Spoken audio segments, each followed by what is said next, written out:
તો પાકિસ્તાનમાં હજુ પિક્ચર બાકી છે ને જે રીતે એક બાદ એક અટેક છે તે પાકિસ્તાન દ્વારા કરવામાં આવ્યા હતા અને તેનો જડબાતોડ જવાબ પણ આપણે આપ્યો અને ખાસ કરીને અમેરિકા દ્વારા જ્યારે મધ્યસ્થી કરવામાં આવીને સમગ્ર યુદ્ધ વિરામ થયું ત્યારબાદ ટ્રમ્પ દ્વારા પણ નિવેદન આપવામાં આવ્યું કે મેં યુદ્ધ વિરામ નથી કરાવ્યું, મેં ખાલી મદદ કરાવી છે। બીજી તરફ એક બાદ એક જે ફટકા છે તે પાકિસ્તાનને પડી રહ્યા છે કારણ કે IMF દ્વારા લોન તો આપી દેવામાં આવી છે 12,000 કરોડ રૂપિયાની, પરંતુ શરતો એટલી રાખવામાં આવી છે કે પાકિસ્તાન કંગાળ થઈ જશે। ગૃહયુદ્ધની જે પરિસ્થિતિ છે તેવી ક્યાંક પાકિસ્તાનમાં પણ સર્જાઈ છે।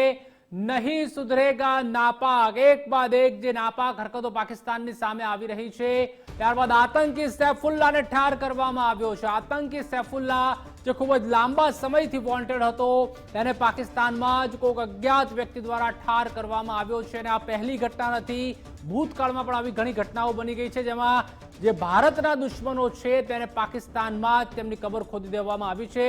ત્યારબાદ જાસૂસીની જે જાળ છે સમગ્ર તે પણ સામે આવી હતી। જે ટ્રાવેલ વ્લોગર છે જ્યોતિ, તેના પણ જે કિસ્સા છે તે સામે આવ્યા છે તેમાં પણ અત્યારે હાલમાં ઇન્વેસ્ટિગેશન થઈ રહ્યું છે। સેનાનું શૌર્ય જે પરાક્રમ છે તે આપણે જોતા આવ્યા છીએ 1965 થી લઈને 71 થી કારગિલ લઈને અત્યારે 2025માં પણ વાત કરવામાં આવી તો એક બાદ એક વીરતા શૌર્યતા સેના દ્વારા બતાવવામાં આવી છે। તો બીજી તરફ નૌસેનાએ પણ હુંકાર ભર્યો છે અને નૌસેનાની જે આપણી તાકાત છે તે ખૂબ જ વધારે છે। તે હમણાં જ આપણે દેશે પણ જોયું છે, સમગ્ર જનતાએ પણ જોયું છે કે કઈ રીતે એક બાદ એક મિસાઇલ દ્વારા અટેક કરવામાં આવ્યો છે બ્રહ્મોસ દ્વારા। ત્યારબાદ આપણે જોયું છે ડેલિગેશન કરશે પર્દાફાશ, આપણું ડેલિગેશન છે તે જવાનું છે અલગ અલગ દેશમાં અને ત્યાં પાકિસ્તાનનો પર્દાફાશ થવાનો છે।